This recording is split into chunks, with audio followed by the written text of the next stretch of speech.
If you look at Will Ferrell's channel, a big YouTube channel called Undecided, you'll see that there's a whole bunch of stuff about water batteries as they've gone mainstream now.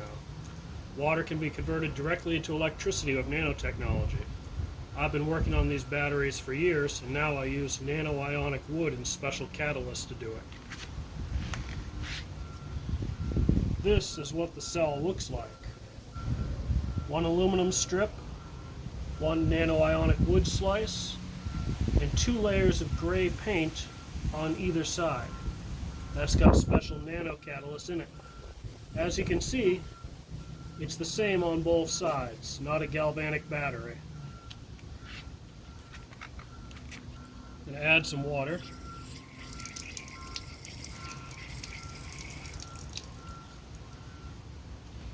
Now, as you can see,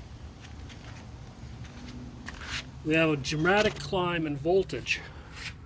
Usable voltage is now being produced from the cell.